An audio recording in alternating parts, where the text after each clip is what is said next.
The draft के इस episode में आज हम उस मॉडर्न ट्रेन के बारे में बात करने वाले हैं जो भारत में पहली बार चलने वाली है। एक ऐसी ट्रेन जो अब तक जापान और चीन में तो चलती थी, लेकिन भारत के किसी शहर में पहली बार चलने वाली है। एक ऐसी ट्रेन जो दिल्ली एनसीआर में मेट्रो से 3 गुना ज्यादा स्पीड यानी 180 किलोमीटर प्रति घंटे की रफ्तार से चलने की क्षमता रखती है। वो ट्रेन जिसका आइडिया साल 2003 में दिया गया था, लेकिन इम्प्लीमेंट होने में 20 साल लग गए। ये वो ट्रेन है जो आने वाले दिनों में दिल्ली के ट्रांसपोर्ट सिस्टम को पूरी तरह से बदल देने वाली है। सिर्फ एक मेट्रो को छोड़ दें तो दिल्ली का ट्रांसपोर्ट मॉडल दुनिया के बड़े शहरों में सबसे खराब कहा जा सकता है, लेकिन अब ये बदलने वाला है और ये बदलेगा सुपर मेट्रो से, जिसे नाम दिया गया है रैपिड रेल। इस पर बात शुरू करें उससे पहले अगर आपने अब तक द ड्राफ्ट को सब्सक्राइब नहीं किया है तो तुरंत कर लीजिए और हाँ, बेल आइकॉन जरूर प्रेस कीजिए। दिल्ली से मेरठ के बीच एक world class semi high speed train चलने वाली है जिसका नाम है रैपिडेक्स। ये ना तो मेट्रो रेल लाइन है और ना ही भारत की ट्रेडिशनल रेल लाइन, बल्कि ये रैपिड रेल नेटवर्क है। इसे दिल्ली के सराय काले खां से मेरठ के बीच बनाया जा रहा है। इस रूट में कुल 25 स्टेशन हैं। 82 किलोमीटर के इस रूट पर 180 किलोमीटर प्रति घंटे की स्पीड से ट्रेन चलेगी, यानी ये वो ट्रेन है जो वंदे भारत से भी तेज चलने वाली है। रैपिड रेल का पहला चरण गाजियाबाद के दुहाई से साहिबाबाद के बीच 17 किलोमीटर का है, जो बनकर तैयार है। पहले चरण में 5 स्टेशन होंगे: साहिबाबाद, गाजियाबाद, गुलधर, दुहाई और दुहाई डिपो। यानी इसके आसपास रहने वाले लोगों को अब तुरंत फायदा मिलने लगेगा। इस रूट पर चलने के लिए 13 रैपिड ट्रेन गाजियाबाद के दुहाई डिपो पहुंच चुकी है। खास बात यह है कि ये पूरा रूट या तो अंडरग्राउंड है या फिर एलिवेटेड ट्रैक पर है। कई टनल भी बनाए गए हैं। इस रूट को पूरा करने में 10,000 मजदूरों ने दिन रात मेहनत की है। रैपिड रेल के स्टेशन भी हाईटेक हैं। यहाँ ग्लास लिफ्ट, प्लेटफॉर्म, स्क्रीन दरवाजे, मुख्य एरिया के बीच छोटे छोटे पाथवे बनाए गए हैं। दूसरा चरण दुहाई से मेरठ तक होगा, जो मार्च 2024 में शुरू हो जाएगा। इसके शुरू होने से इस रूट का बड़ा हिस्सा कवर हो जाएगा और तीसरे चरण में साहिबाबाद से दिल्ली के बीच का काम पूरा किया जाएगा और फिर 2025 में दिल्ली के सराय काले खां से रैपिड रेल मेरठ के मोदीपुरम तक चलने लगेगी। बड़ी संख्या में ऐसे लोग हैं जिनका घर तो मेरठ में है, लेकिन रोज आने जाने की समस्या के कारण वो दिल्ली में घर लेकर रहते हैं। उनके लिए मेरठ से हर दिन ऑफिस आना जाना आसान होगा। एक बार जब ये पूरा रूट तैयार हो जाएगा तो इस रूट पर दिन भर में 30 ट्रेनें चला करेंगी, वो भी सिर्फ 10 से 15 मिनट के अंतराल पर। हर रैपिड ट्रेन में 6 डिब्बे होंगे। मेट्रो की तरह इसमें भी एक डिब्बा महिलाओं के लिए आरक्षित रहेगा। रैपिडेक्स के स्मूथ ट्रांसपोर्टेशन के लिए गाजियाबाद के दुहाई यार्ड में रैपिड रेल कॉरिडोर का operation and command control centre तैयार किया गया है। यहीं से इन ट्रेनों की एवरेज स्पीड जो 100 किलोमीटर प्रति घंटा होगी उसे मॉनिटर किया जाएगा। इस ट्रेन का लुक जापान की बुलेट ट्रेन की तरह है, जो काफी आकर्षक है। इसमें कई तरह की ऐसी सुविधाएं हैं जो अब तक किसी भारतीय ट्रेन में नहीं मिलती थी। सबसे बड़ी बात है कि रैपिड रेल किसी भी मौसम में प्रभावित नहीं होगी। अब सवाल है कि रैपिड रेल का आइडिया आया कहां से? ऐसा क्या था कि जिस रूट पर पहले से ही लोकल ट्रेन चल रही थी, बसें चल रही थी, नेशनल हाईवे और एक्सप्रेस वे बना था, उस रूट पर रैपिड रेल चलाने की जरूरत पड़ी? ये बात 1980 के दशक की है, यानी आज से करीब 40 साल पहले की। आबादी और ट्रैफिक के कारण दिल्ली में पॉल्यूशन इतना बढ़ गया था कि सांस लेना मुश्किल हो रहा था।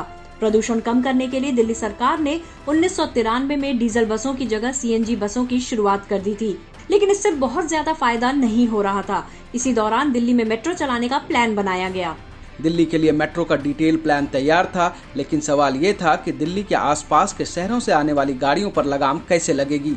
यहीं पर रैपिड रेल के आइडिया की एंट्री हुई। केंद्र की वाजपेयी सरकार ने 2003 में दिल्ली और आसपास के शहरों को जोड़ने के लिए the national capital region transport corporation की स्थापना की। एनसीआरटीसी ने सबसे पहले ये पता लगाने की कोशिश शुरू की कि कहाँ क्या जरूरत है।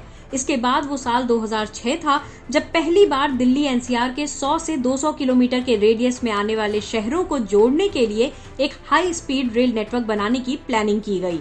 सबसे पहले 3 रूट तय किए गए। पहला route Delhi to Meerut via Ghaziabad, दूसरा route Delhi to Alwar via Gurugram और तीसरा route Delhi to Panipat via Sonipat.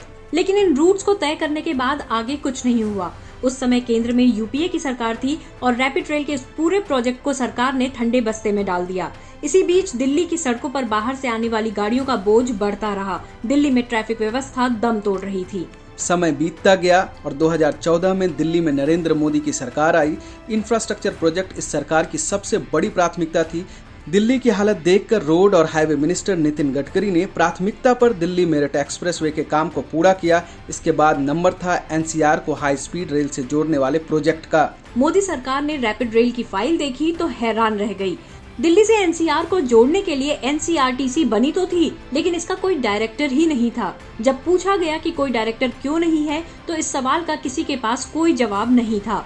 NCRTC शहरी विकास मंत्रालय के तहत काम कर रही थी। तत्कालीन शहरी विकास मंत्री वेंकैया नायडू ने national capital region planning board की एक मीटिंग बुलाई।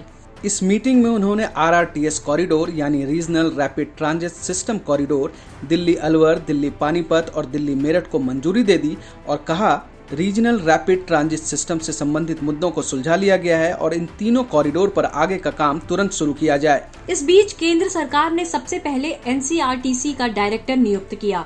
जुलाई 2016 में विनय कुमार सिंह एनसीआरटीसी के पहले डायरेक्टर बने।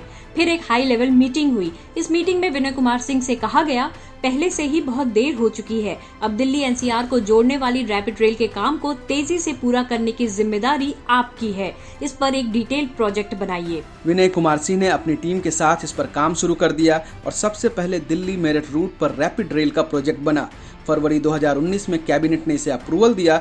इसके लिए 30,274 करोड़ रुपए का बजट मंजूर किया गया। फिर 8 मार्च 2019 को प्रधानमंत्री नरेंद्र मोदी ने दिल्ली मेरठ रैपिड रेल का शिलान्यास भी कर दिया। 4 साल में Delhi Meerut rapid rail route का 17 किलोमीटर का प्रायोरिटी सेक्शन पूरी तरह से तैयार हो चुका है। एनसीआरटीसी के director Vinay Kumar Singh no nonsense attitude के लिए जाने जाते हैं। यही वजह है कि कोरोना के दौरान काम ठप रहने के बाद भी दिल्ली मेरठ रैपिड रेल का पहला रूट तय समय से बनकर तैयार हो गया।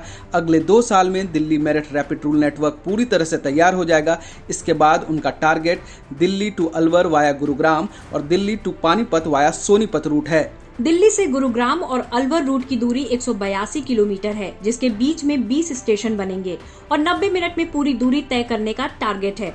जबकि दिल्ली पानीपत कॉरिडोर 103 किलोमीटर का है, इसमें 17 स्टेशन होंगे और ट्रेवल टाइम 65 मिनट का होगा।